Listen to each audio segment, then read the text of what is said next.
Just reflecting on my past life. Reflecting on my past like an esoteric flashlight. Hey, what can I see? All the bodies that I used to be, all the hobbies that have my tea to express how much I love to be me. I love to be seen, three to the tree, some of my leaves to breathe in the sea. My spirit's connecting with chaotic elements that call me away, so I come for the hell of it. Should've straight pocket course, I'm with the helm of it. To who will sell it? Hermes is free, my flower peddler, powerful rebel. People to melt with, what else could I be but church to see? Tribune rounds right, C-H-A-S-L-E to see my O. Everyone knows I'm God of the moon, bucked on the storm, I can only know my perspective and roll in the show. Could you see its flow? I go into glow, grow to grow like garden in my soul. Heaven's a goal, so what should I show you? How might is a go-to? Substance spaces used to see the rooms where they get homeschooled. Cool to my one as I know. My nothingness, I'm my own. Man, and my colors afloat. Simulation with all of my soul. So many situations that I've saved. My planet to this limit equality. Alright, we're my back. Qualities, quantity, And body. I'm having some my tree, funny trigonometry, my angels be trying. And ghosts like I stop whatever. these two. I'm a beast from the east, found angels in astronomy. Mercury reigning with sovereignty. Communicate ever more consciously. Just to kiss, cause then ideologies ain't been spinning me. Consistently I grow in every industry. Even from the dust where I'm in this, the authentically cultivating on my winning streak. Maybe I'm in too deep, baby I sin when I go. Dark and stormy night. How did you deal with the mosquitoes like long term, Jonathan? I understand you climbed into trees, you found spaces where the mosquitoes didn't go, and then you hung out with dragonflies because dragonflies are predators to mosquitoes. So they also kind of mitigated that for you. But I mean long term, because that sounds like most people's worst nightmare. Yeah, absolutely. I'm not a fan of mosquitoes, which is why I love California so much, because you get, all the beauty without the mosquitoes. But what I took with me, and it's interesting because I learned about this maybe half a year prior into going into the woods, was oregano oil. And this is the exact same oregano oil that I had with me when I was in the woods. You see how much is left, right?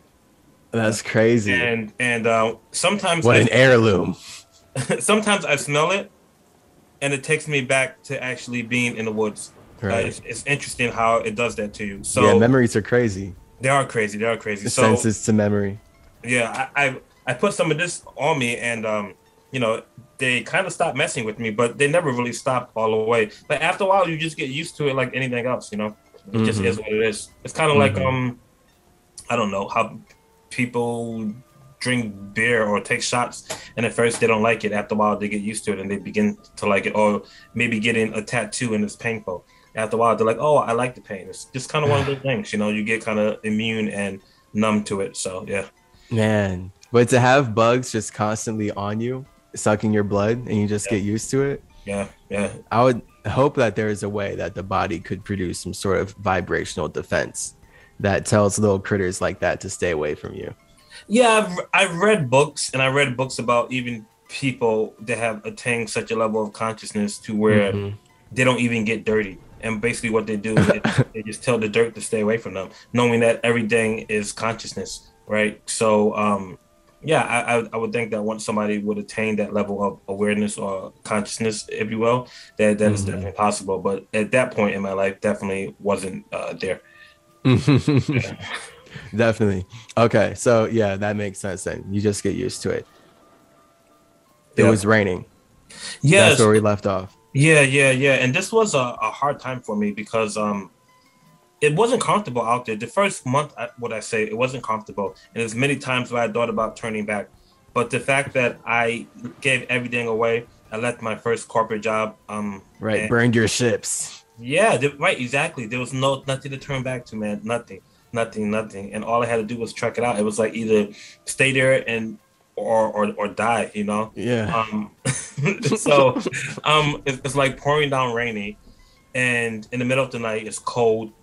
All of my stuff is wet, right? And thundering, and the water begins to come into the tent. It begins to really, really come into the tent.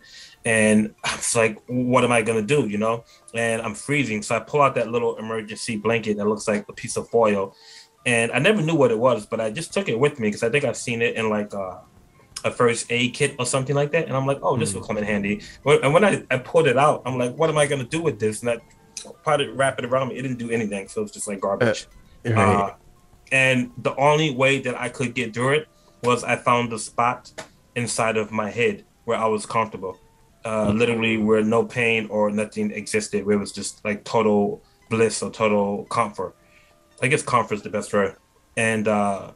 I stayed in that spot the whole entire night. And when I woke up the next morning, talk about when you are so happy and so grateful to actually have the sun on your skin. I mean, that's an understatement. And I see why people would worship the sun and things like that because, man, the sun is keen, right? And that was what happened to me when I woke up. I was like, thank God for this. Like, it was the best thing ever. But yeah, what I did was I opened up a spot, I guess, in the back of my mind. And the only reason why I say that was because and it's kind of going into the future, but I'll go ahead and say this. When I got out and I lost my apartment and I was in a situation that wasn't comfortable, I stayed at my sister's house for a while. And I remember being in her backyard meditating. She lived in an apartment complex. And because of the way that I looked at that time, beard, looking scruffy, whatever, I didn't care. But obviously people thought that I was somebody that was, I guess you could say, bad, but just something, such an empty statement, but empty word. But they thought I was a bad person. So I guess they ended up calling the cops on me and whatnot. Well, the cops came around, but I ended up getting arrested.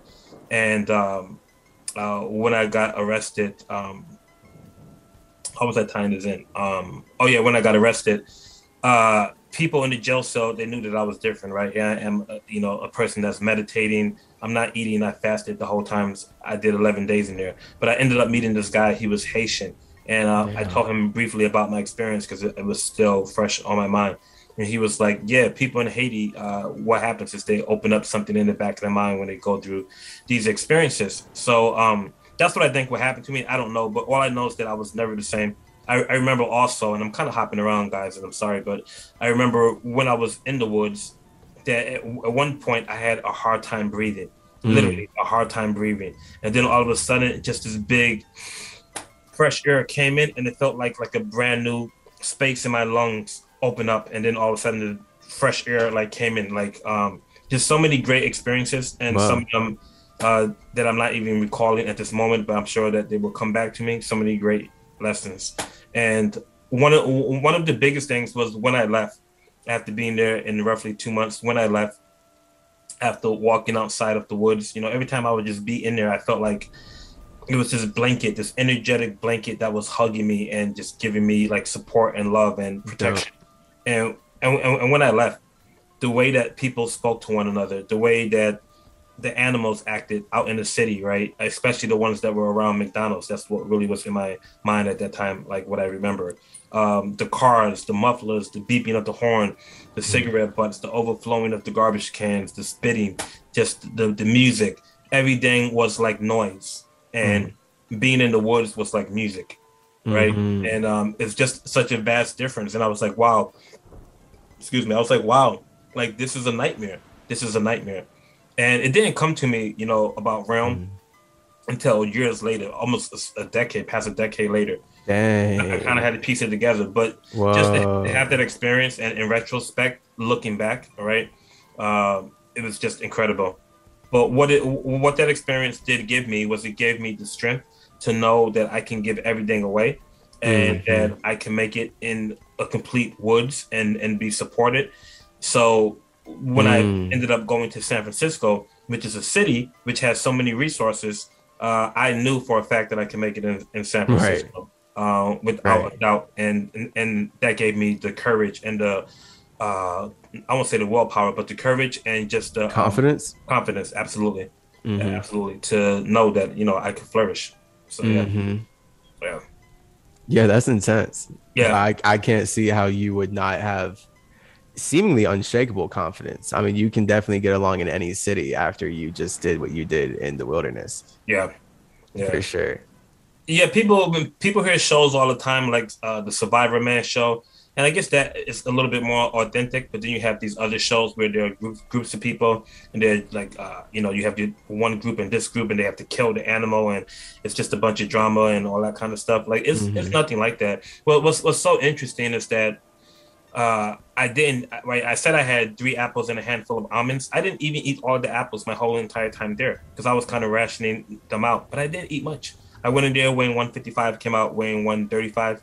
When I came out, I didn't want to take because I was at my mom's house for a little bit. I didn't want to take any baths or showers that had warm water or hot water. It felt funny on my skin. I didn't want to walk barefoot on the carpet. The carpet felt really funny. I didn't want to. What was wrong with the carpet on your feet? It just felt funny. I don't know how to explain it. It just felt funny, like really funny. Like I don't know, just like for you, like it just messed with my nerves. Like just the friction, the texture of it. It wasn't a good feeling for me. I didn't want to sleep on the bed. The bed felt really, really funny sleeping on the bed. So were you just like your nervous system was hypersensitive? Yeah. So what's even amazing was, and I guess I could show you like this. There was a tree in my brother's backyard, and the tree was like this, and it didn't have any branches coming out the side. And my brother, right, he was like, "I bet you can't climb that tree." And I was like, okay, what did we bet? And I forget what we bet or whatever. But all of a sudden, I just began to climb up the tree like a monkey, like just literally going up. And then, like 6 months later, I tried to climb up that tree, and I couldn't even like get up once. And I'm like, wow, like I was that strong. Like, I just, I totally shifted. It was one more thing that I wanted to say is that everywhere I went, I wanted to meditate. I was just cool, just, going in lotus position next to a tree or, somewhere. I was just at peace with myself, and literally at peace with myself to the point where there were not any thoughts in my mind whatsoever. A lot of people might think that you have to keep thinking or that thoughts are constantly going to be in your mind. I'm letting you know that this is not true. This is false. It's very false. My mind was like a glass of water that was undisturbed. And anytime I had a thought, it was like taking your finger and putting it in there, and you would have a ripple. And so there was so much peace inside of me. I mean, so much peace inside of me that I was just amazed. I was just experiencing it with my consciousness. And what was even more amazing is that peace was always there. It was just that now I was awakened to it. It's kind of like being in the ocean. The top of the ocean has a whole bunch of waves. But if you go deep, the deeper down you go in the ocean, the more peace you're going to experience. There's not going to be any noise or anything. And that's what it was. I just went to a deep place inside of myself that I wasn't on the surface anymore. So people will say like, "Oh, Jonathan, you're going crazy. Oh, he freaking, got whacked out or whatever." But yeah, I just found a place inside of myself that was that I wasn't used to, and it was a place that was powerful, really powerful. I would look at people in the eyes and say something, and like literally, like my spirit would be transferred to that person. Like if I was like, move, they would get the heck out the way. Like it was it was an incredible feeling. And I remember my girl, right, the crazy chick, I'm not gonna whatever, but I remember her, she was like, "Come back, man. Like, what happened to my old Jonathan? Yo, you smell like dirt." She kept saying I smelled like dirt, even being out for like a month. And I remember she was like, what did she say? She said something, but I said to myself, "Okay, God, I'm ready to go back to 4D because I'm ready to go back to 3D. I'm ready to go back to 3D. I'm ready to go back." And then shortly thereafter, I don't know if it was a day or whatever, but I started to go back to my regular self again. And so I know that whatever I'm searching for is always inside of me, the same with everybody else, and these churches or anything else want to make us look outside of ourselves. They want to make us, praise to a president or to some type of figure, some Jesus figure or whoever, some pope. They want to take your power out. But I want to tell people is that everything that you need on the fundamental level, it exists totally inside of you, totally inside of you. And sometimes it's that noise of the waves and all of the commotion that happens on the surface, and we don't notice it. But if we look deep inside, and we will begin to realize that. And what I found out is really all that you need is patience. Because when I talk about that, it was that peace. Sometimes as I begin to become acclimated with society again, and my calibration began to wear off, to where I was being influenced by my environment, I would take notice. And then all I would have to do was just sit and wait. Literally sit and wait. No breathing exercise, no shitty dumb, no mudras, no nothing. I wasn't even into yoga at that part. that path in my life. And all I had to do was just sit and wait. And after I just sat and wait, things will go back to normal. It's kind of like water, right? You just let it wait and leave it alone, and things will go back to your true nature. So it's hard for a lot of people to believe, but this is why realm is important, because it's important for you to understand that if you are constantly living in a made up society, a structure that is being controlled on so many different levels, and you are following a clock and a calendar that keeps you locked inside of the society, you really don't get an opportunity to really take note of who you are, because you're constantly being pulled, you're constantly being agitated, your hormones are being played on, chemicals are being played on, your mind's being played on, and so you don't get the time to actually just be with your mother, which is nature.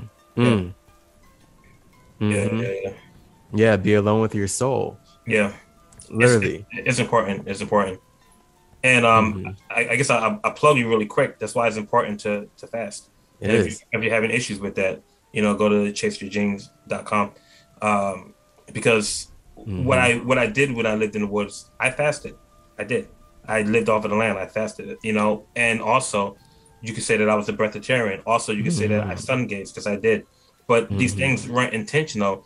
They were just it was kind of like mandatory, because I was just out there. It's like if you're out in nature, like we talk about, it's like we talk about grounding or earthing, taking your shoes off. Literally. My shoes were off the whole entire time. Like grounding was natural for me. We just make these things up and made a concept around them, and it's kind of like corporate America way of doing something, right? We make a theme around it, a package, and in that way we can sell it or we can tell people about it. But this is just natural life. This is just natural life. So I was doing all of these things without even having knowledge of them. But what I do know is that we are more than we think we are. And the question is, who are you? And the question is, what are you? And only you can answer those questions. Nobody can tell you. No Bible can tell you this, right? And even this right here, literally. Right? This is a yoga Bible. I don't know if you guys can see this, right? This is a yoga Bible, and even this can't tell you, but this but this tells you to go inside of yourself so that you can answer that question for yourself, right? This would tell you, it gives you guideline and exercises. Yes, this would tell you to go outside of yourself and to ask somebody else. So that's the only difference between the two. That's the only difference between the two. Yeah. So that was my story. Sticking to it. Beautiful, beautiful, beautiful transformation. Yeah. I wouldn't change it for the world.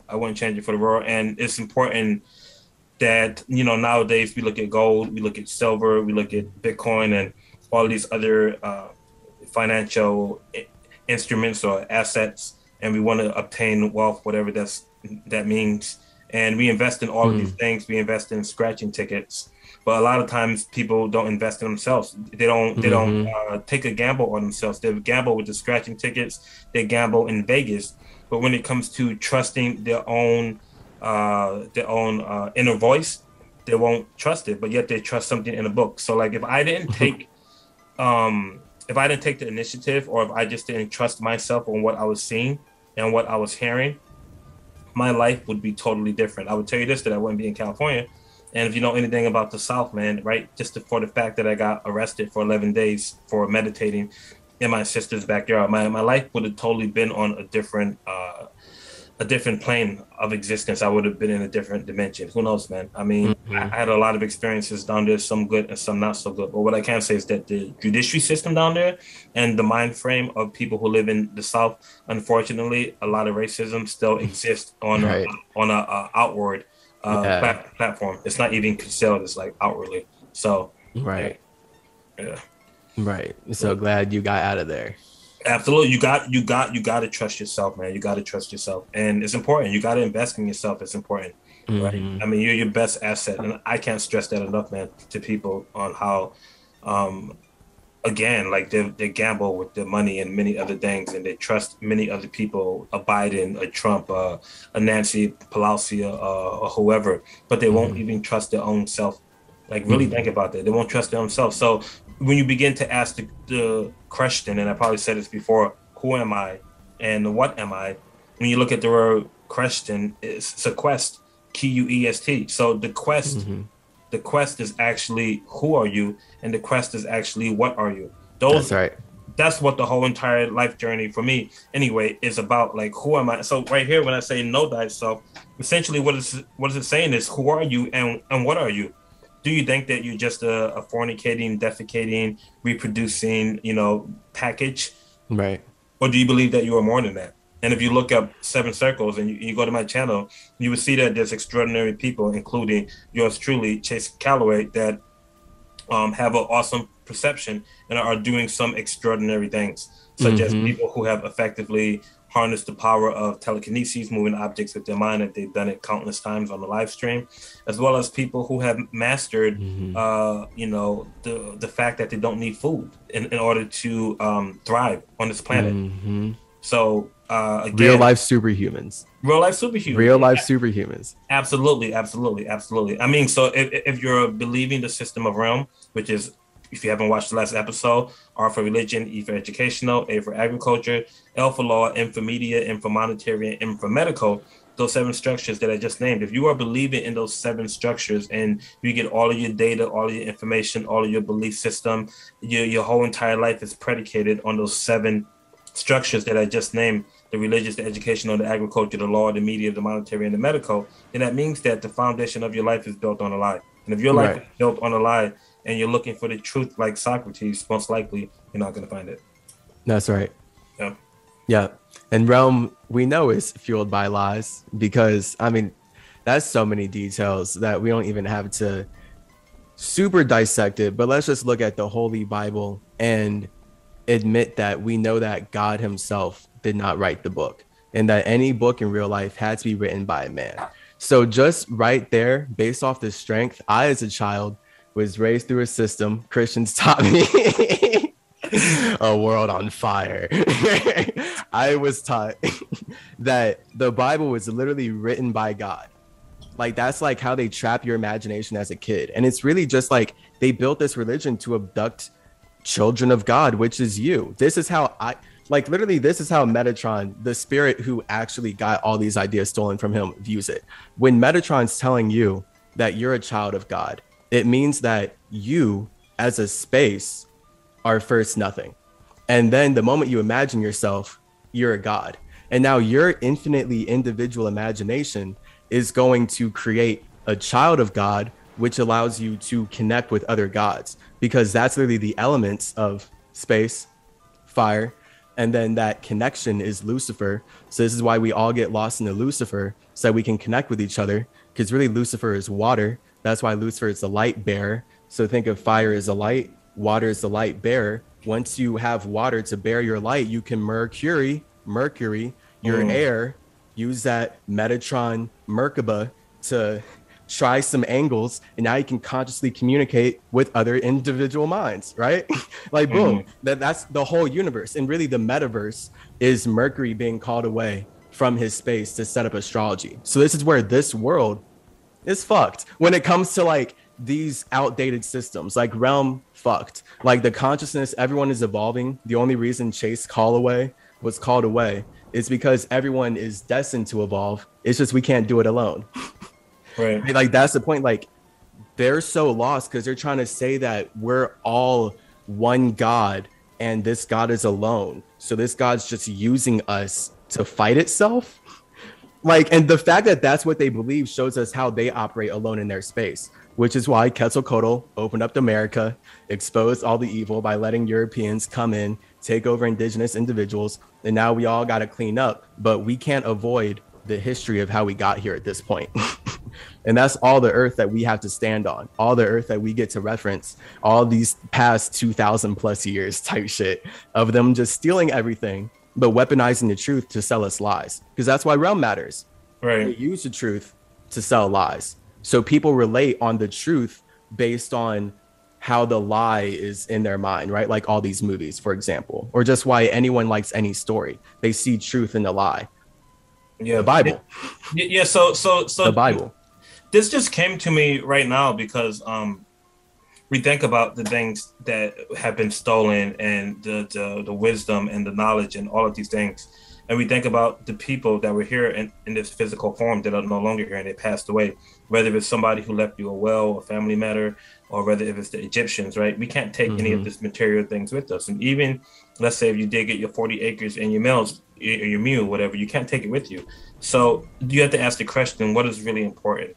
And the important thing is actually knowing yourself. So when we look at the knowledge that was stolen, which really can't be stolen because there is something called Akashic records, right? Look at the knowledge that was destroyed in this dimension. It's making it quite a challenge. It's quite a challenging game. The name of the game is on level expert. You know, you got easy, novice, you got beginner. The game is on, you know, a novice. I mean, expert for sure. It's on expert, and this, which means is that the prerequisite in order for you to master this game and to win the game is that you have to go inside of yourself and that you have to know yourself. And if you don't do that, you're not going to get any of the cheat codes. If you don't do this, you are going to, you know, effectively straight fire become, you know, somebody that's going to keep losing their life, and you got to keep on reincarnating, putting in more quarters, pressing the start button so that you could play again and again and again and again until you actually learn from your previous lessons, and then hopefully you don't repeat them again. Yeah. I want people to notice, and maybe we can go into numbers a little bit. And I think it's important to note because Jonathan has a yoga whole energy atmosphere to get to, so we don't want to keep him too long. That is in his future, stretching it out. Absolutely, man. Stretch it out. That's help you stretch it out, because he's not just doing yoga for himself. You are getting a license, right? This is you training to be able to conduct yoga for others. Correct. This gives me the so-called permission, right, from the Yoga Alliance. Absolutely, awesome. A whole different topic, but numbers. We were saying, like, we can talk about numbers a little bit. Yeah. So when you look at R.E.A.L.M, and this is going to tie into numbers. When you look at R.E.A.L M is controlled by, in my opinion, 3 numbers mainly. It's controlled by the number 7. It's actually 4. It's actually a lot of them, but anyway, I'll start with these 3. Number 7. Number 13, and number 12.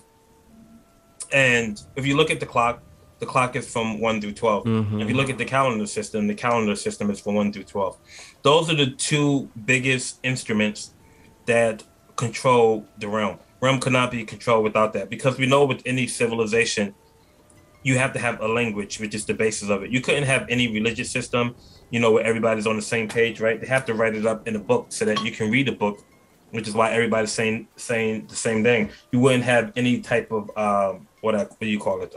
Educational system, right? You wouldn't have any law system. Agriculture, maybe you could. You couldn't have any law system, and you know, everything else, right? The media, the monetary would be off. The media, maybe you could. I'm not sure, but a lot of that is written as well too. And then, of course, the medical system. So language is important. It gives everybody a ground to stand on. If you know anything about numbers, numbers are actually, if you know anything about letters are actually numbers. This is gematria. But going back to the clock and the calendar, right? The number 12. So when we look at the religious system, what is the religious system? It's Jesus, right? Jesus and the 12 disciples, which means the Son and the 12. So here's that number 12. If you look at the educational system, what do you have? You have from kindergarten to 12th grade, right? So there's 12 again. If you look at the agriculture system, I won't say it's 12 on that. I did do some research, and I did see 12 of the biggest companies that are supplying the U.S., from General Mills to Tyson's, etc. If you look at the law system, there wasn't a 12 in that. What was 12? What else was 12? Oh, the monetary system. That we know that we get our money from the Federal Reserve. There are 12 Federal Reserve banks in the United States. 12. Why isn't it 13? Which I found incredibly interesting. And then, of course, we have the medical and the media system. So anyway, 12 is just a big number. And the clock is what keeps people under a trance. The clock is what keeps people hypnotized. Think about how now we don't have daylight saving time. And we used to have daylight saving time. This is going to be the first year where we don't set our clocks back. Think about how that actually controls your psyche. So if you were eating food at a certain time, then that means you're no longer eating food at 5 o'clock. Now you're eating at 4 o'clock, or you're not eating at 4, you're eating at 3. So the clock is controlling people in so many different directions. If you know anything about your body has something called the meridians, and at certain times of the day, certain organs come online and go through their how would I say it? They become really active, such as your spleen, such as your triple warmer, such as your I don't know, any many other organs that you have in your systems. They come online at a certain time. Right. And so if you're changing your clock and if you're adjusting things, if you're doing something at a certain time, you're no longer doing it at that time. So the clock is big. It's really, really big. And if you look in Google, they say that the first clock was in the 1400s, and then it became really more popular in the 1500s. But if you look even deeper, right, they say the first clock was actually in 925 AD.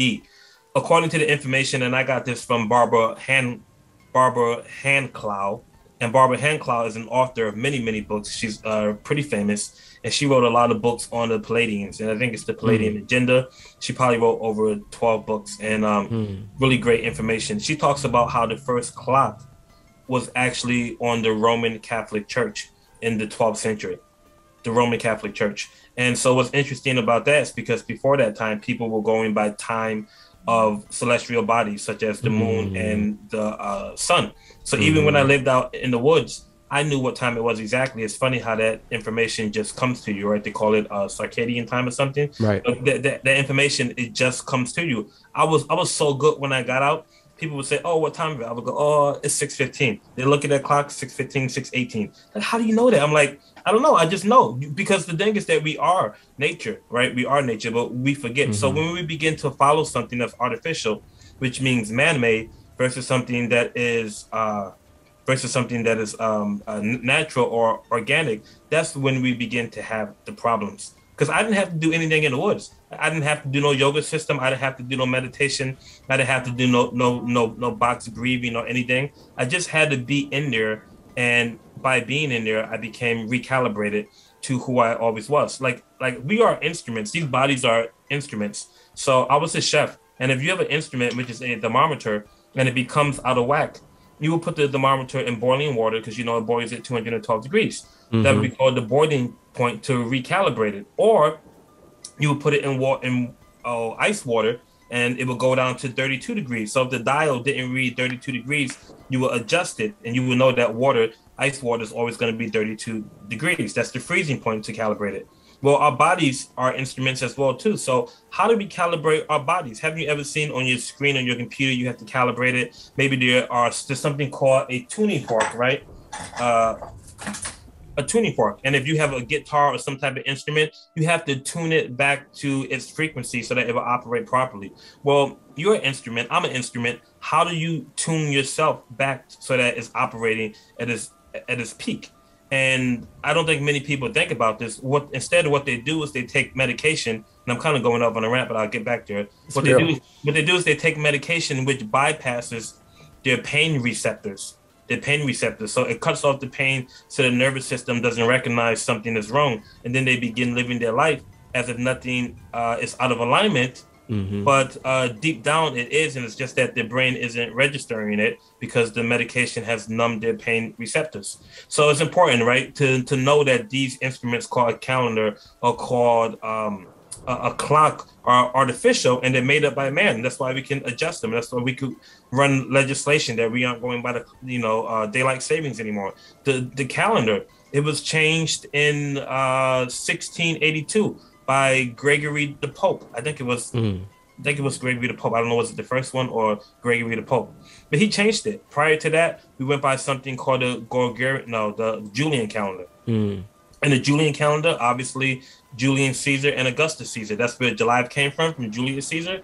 Augustus Caesar came from August, right? And if you know anything about numbers, is that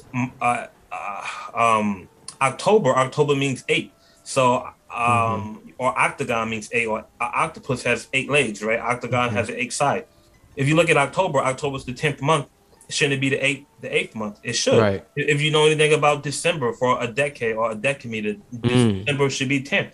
but December is 12, and it's like that with 9. It's like that with a lot of them. So the calendar's off by 2 months. Just a calendar that we used to follow, and it's even funnier how every so many years we have a leap year, right? February the 29th. We're so out of alignment. We think that the new year is, in January. The new year is when spring comes into season. That's the spring equinox. That's when it's a new year. That's when things are refreshed. That's when you're supposed to plant your seeds physically, and you're supposed to plant your seeds spiritually so that they can germinate. If you're planting them when it's ice on the ground, it's going to be quite difficult for those seeds to germinate. So what I wanted to say is that when we are following things that are artificial and we're natural, we're going to have issues. So it's important, right? The numbers are telling you what it is, and what they have done was they have used the number 12 in many different ways in conjunction with the number 13. That's why you got the 13 colonies when they first started. You got 13 families. They make 13 a spooky number in buildings. They don't have the number 13. So many 13s on the back of the dollar bill. They got the 13 arrows, the 13 bushels of wheat. I mean, again, we talk about Jesus, but it's actually Jesus and the 12 disciples. So exactly 13 in total. It was actually K through 12. So it was 13 in total with that. And I said, even with the banks, that it was 12 banks, right, by the Federal Reserve, so-called bank, that it's actually the central bank as well, too, which makes 13 in total. And if you know anything about your anatomical structure called the body, is that you have 12 systems in your body, and then the body itself being the 13th system. So you have the respiratory system, and I put a video about this on my channel. You have your respiratory system, your endocrine system, your lymphatic system, your digestive system, your reproductive system, so on and so forth. You have 12 in your body, and 13 is actually the body itself, right? So which is a system in itself, an instrument in itself. So when you begin to use these numbers, and you use them, but you are using them in a way that isn't natural, that's when confusion starts to happen. And what is confusion? And confusion is when you have one arrow going this way, one arrow going that way, one arrow going this way, one arrow going that way, and you're standing in the middle, and you don't know. That's right. So this is when this comes into play, where you see that there are over 34,000 different denominations of Christianity, right? When you see that there are 2.8 billion people that subscribe to being a Christian. 2.8 billion people. That's more than 25% of the world's population. But yet there are over 34,000 different denominations of Christianity. Something's wrong, ladies and gentlemen, and that's why you need to ask the questions. And when you ask the questions, you go on a quest. And when you go on a quest, who am I? What am I? You begin to go inside of yourself. You begin to know thyself, and then you begin to wake up to the higher reality of who you are. So that's what I got for you guys today. I do want to get into numbers, but we're gonna have to do that on another episode. But that's what I got. That's what I got. That was very fire.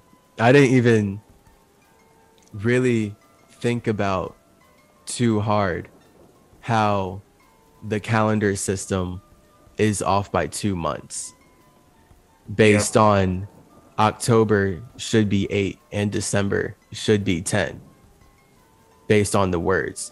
So now it makes me really be skeptical of June and July. And where did June and July come in? And how did that throw off the months type shit? Yeah, I mean, there's something called the 13 moon calendar. And the 13 moon calendar is the calendar that I believe that people used to follow before the Gregorian calendar. I try to sum this up really quickly, but if you take 13 and there's 28 days in each month the 13 moon calendar had, that adds up to 264 days. And then there's something called the day out of time. The day out of time was in July the 25th, and in July the 25th, if you look up at the sun, you would see a black dot. I think it's below the sun or above the sun, and this was the day when all of the indigenous people would celebrate, right? So again, right, it's just about knowing yourself and knowing how numbers are going to really be a supportive, a foundational support that you can rely on. I will get deeper into yourself. This. Yeah, and I would love to get deeper into the numbers, even the number 7 and the number 4, but we would definitely have to do it on another episode. So yeah. Until next time. Cool.